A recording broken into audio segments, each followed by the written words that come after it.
What's going on YouTube? D-Rec here with Alliance Rift Gaming Outlet, back at it again with yet another Cardfight Vanguard update video. And in this video we're going to be covering some more reveals for the Destructive Roar Extra Booster, as well as some of our first reveals for the Asia Circuit Champions Booster, and then some promos, as well as new artwork for the show. So if you guys end up enjoying this video, be sure to leave a like and subscribe for future content. Also, definitely check out the link in the description to my Facebook page. I would appreciate any support you guys have for that going forward. So, moving right into the support, we're going to be covering some of the older reveals first, very briefly, and then moving into the new stuff with a lot more in-depth analysis of those card skills. So, starting with some of the older stuff, we have a Spike Brothers Grade 3 called Unite Attacker. And just like his skill suggests, he functions a lot like a Gold Paladin with a skill that reads Act Vanguard Circle once per turn. You can Soul Blast 7, look at the top 5 cards of your deck, call up to 5 of them to the Rearguard Circle, and then put the rest in the bottom of your deck in any order. And then 3 of your units in the front row get plus 5k until the end of turn.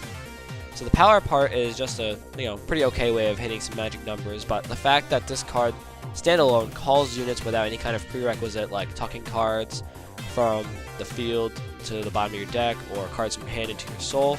No, just flat out calls new rear guards. So right away for premium, that's great for charge, and then standard, that's just great in general for board fill. Definitely a great push card, and since it's a double rare, it's essentially just an easier pull card. So for a lot of builds, I could see this being played as like a 1 or 2 of, a lot like Victorious Tier. So moving along to our next grade 3 for Mega Colony, we have Strong Toxic Mutant Hell Demise. So right away it doesn't have the protect marker, which is kind of a red flag for it. But its skill reads Auto, Rearguard Circle. When placed, choose one of your opponent's rearguards, rest it, and then stand one of your rearguards. This somewhat helps out the Stag Beetle play because it calls stuff out at rest, and then you can untap it. And then Continuous Rearguard Circle. All of your opponent's units in the back row in the same column as this unit cannot stand during the stand phase. So it really only targets one unit on your opponent's side, and it only helps one of your units on your side. So meh. Very okay grade 3, so I wouldn't really see it being played too heavily. The Unite Attacker even had the force markers, so that's like already a plus because it gets power on high. But moving along, we have a grade 2 for Tachikaze. It's called Attempt to Mammoth, and his skill reads Continuous Rearguard Circle.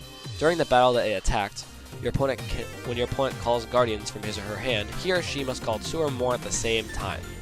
So against a Perfect Guard still stops it, obviously, it takes precedence, but it doesn't really matter because that's discarding 2 cards from your hand right there, and forces your opponent to guard with more during the turn. So, but of course this card shouldn't come without any kind of deterrent from being super OP, because the second skill reads Auto, Rearguard Circle. At the end of the battle that it attacked, discard a card from this card's equip gauge, and if you cannot, retire this unit. So in combination with cards like Savage Raider, you'll be able to keep this card in the field for extended periods of time. But I like that it has this deterrent so that in the future, for deck building anyway, it doesn't get super out of hand in terms of other creations of other cards in the future. So good balanced card, which is nice. And then next up we have a new grade 3 for Bugs called Death Warden Antlion. So the return of the original from one of the earlier sets in the beginning of the game. His skill reads Auto, Vanguard Rearguard Circle. When it attacks, cost Soul Blast 1, grade 3, and then discard 2 cards from your hand. Until the end of that battle, this unit gets power plus 10k in crit, and your opponent cannot call Sentinels to the Guardian Circle from hand. So, already a plus. For standard, this could be easily played, just because it's about as hard to pull off as Imperial Daughter. And the guard restrict with this, in combination with the guard restrict from Phantom Black, is just as crazy because it only allows your opponent to guard with triggers.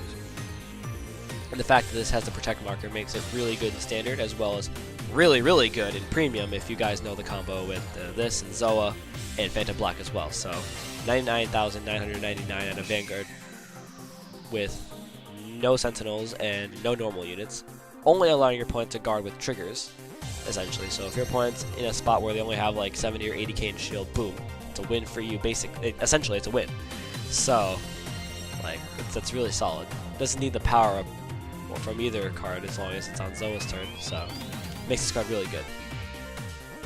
Moving along for more Destructive Roar reveals, we have a new version of Treasure Black Panther, and everyone's already memeing him for the Black Panther movie and so on and so forth. So, moving into his skill, Auto, Rearguard Circle, when it attacks, cost Soul Blast 1.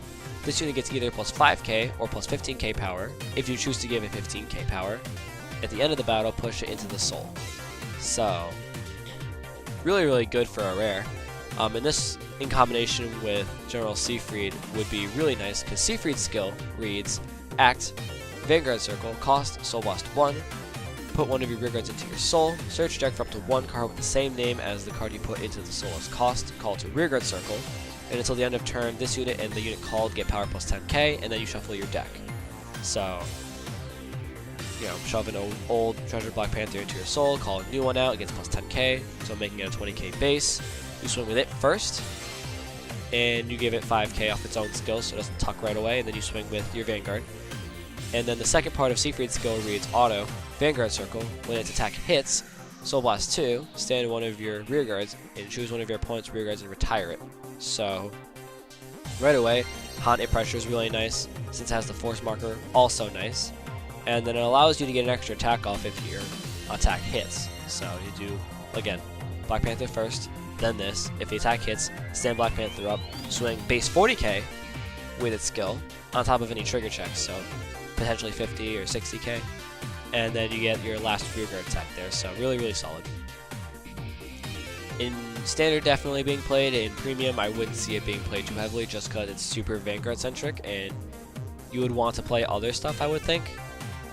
I would think Juggernaut Maximum would be played more in Premium than Seifried, but that's not my call. I'm not super heavy into spikes.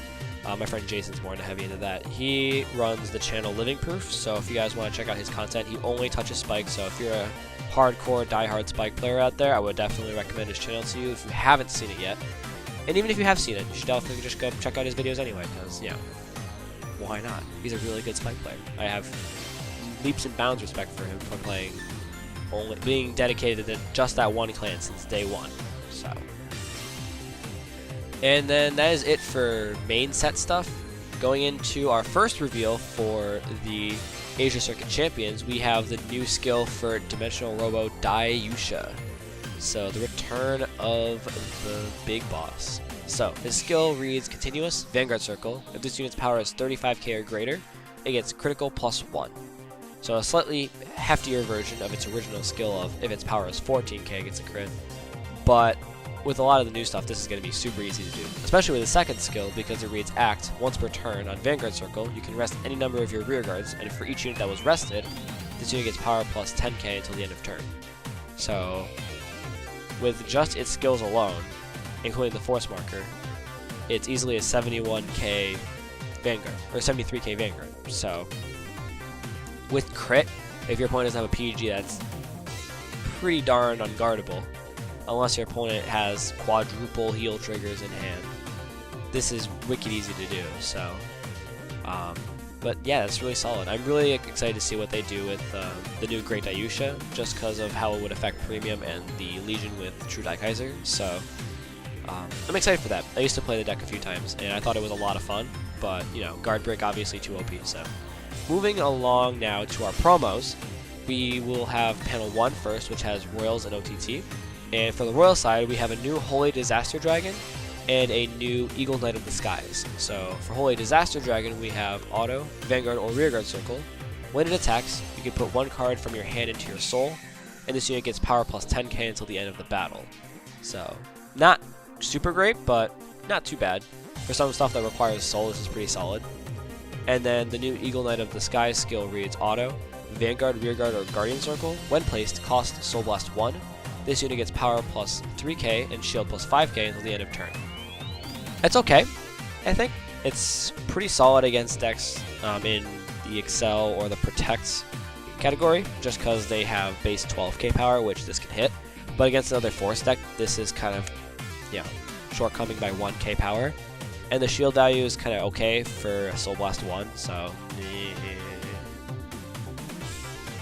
not super duper into that as a promo, but you know, it's a good nostalgia hit for an old card that was just an 11k attacker before. So, moving along to the the OTT stuff, we have a new Battle Sister Tort, and her skill reads continuous on Vanguard or Rearguard Circle. During your turn, if you have 10 or more cards in your hand, this unit gets power plus 10k and critical plus 1. So as an 18k attacker, that's really solid. But in terms of testing with the existing stuff from set 1 alone, of course, obviously it's just set 1. 10 was not as easy to hit. It usually stabilized around 8 or 9 cards, so I would assume that's probably why they made the next card, the grade 1, because its skill reads Act, Rearguard Circle, Cost, Counterblast 1 and retire this unit, draw 3, and then at the end of your turn discard 3. So this will get you to like 11 or 12 cards if you're consistently hitting 8 or 9 cards in hand during your turn if you're an OTT player. And this will help you hit Battle Sister towards conditional skill. So really solid. I would see the grade 1 being played as a 1 or 2 of, and then same thing for Tort, just because Tort's kind of, again, situational. You have to have that many cards in hand, and there are very few occasions of when you could actually do that, just because of how much pressure and premium, anyway, there is for hand and just the need to guard. And then standard, same thing with the increased power and shield values as well. So not a whole lot of drawing going on, with the exception of the grade 1. So I wouldn't play too many copies of either of them, just because it's too situational to try and get both of their skills to work. So moving into the next panel, we have 2 new cards for Kagero and 2 new cards for Nova Grapplers. So for the Kagero cards, we have a new Chain Attack Sutherland. His skill reads continuous, Rearguard Circle. If there's a follow or Reyes in your field, this unit gets power plus 5k. If there's not, power minus 3k. The drawback of not having a Reyes in the field, especially against like an Overlord mirror match or just a Kagero match, another Kagero matchup in general, means that you're going to lose the Reyes. So that makes Sutherland a very easy hit target, on top of the fact that he makes him very weak. But in total combination, if you have both cards in the same column as each other, you have a potential 28k column, with Reyes' skill reading Auto Rearguard Circle. When placed, choose one of your rearguards and it gets power plus 3k until the end of turn. If the chosen unit is Sutherland, it gets power plus 5k instead.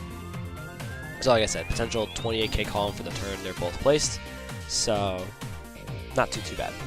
For the new King of Swords and new Queen of Heart, I was a little disappointed just because King of Swords is not a 10k anymore, but its skill's pretty okay. It reads Auto, Vanguard Circle, or Rearguard Circle. When placed from hand, cost Soul Blast 1. 2 of your units gets power plus 3k until the end of turn. Get power plus 3k until the end of turn. If you have 5 or more units on your field, they get power plus 5k instead of 3k. And then Queen of Hearts skill reads Auto Rearguard Circle. Once per turn, when your opponent places a Sentinel on Guardian Circle, you may stand this unit. So Queen of Heart definitely won't see nearly as much play as King of Sword, just because there's a 1 in 4 maximum chance of occurrence of you getting to restand Queen of Heart. That assumes that they had a perfect run at all during that same game. King of Sword at least gives power for a single Soul Blast, which isn't too bad for Nova Grapplers, since nothing so far Soul Blast too much. It's pretty good. Not amazing, but pretty good. And that is it for all our card reveals. Going into the new artwork for the show, going into the next part of the season for Cardfight, we have obviously the return of Aichi's old outfit, so always good hidden nostalgia there with a little fanny pack and, well, for his deck and whatnot. And then Kai's pseudo nuanced outfit from season 2 looks a whole lot better than his outfit from season 2. The jacket is like an almost like wine red, which is freaking baller, and then the, you know, like almost knee-high boots, and then the jeans, and then the button down with the collar. Obviously you gotta be suave Kai Toshiki. And then Misaki's outfit is a much more daring version of her season 2 outfit with a lot of more vibrant colors. So I think it's season 2 anyway. Yeah. So this time she has like a cropped leather, or cropped jacket with the sleeves rolled, with a higher cropped t-shirt with a little turtleneck, and then a high-rise skirt with a belt and a slit for her right leg, and then her cowgirl boots. So, and then the color palette's a lot better this time around. It's a lot more vibrant instead of the dull like purple and green and like periwinkle color she was wearing before. So I definitely like the artwork and color palette for their designs this time around. Obviously, Aichi's is the same, so there's not much to be said about that. But the nostalgia is always welcome. So that is it for this video, guys. If you guys did enjoy this coverage of some of the new stuff, be sure to leave a like and subscribe, of course. And if you guys want to help me out with my Facebook page, definitely check out the link in the description. I'll be posting more and more content as time goes on there, and trying to just spark some more discussion as time goes on as well. So, with that being said, thank you again for watching, and I will see you guys in the next video. Peace out.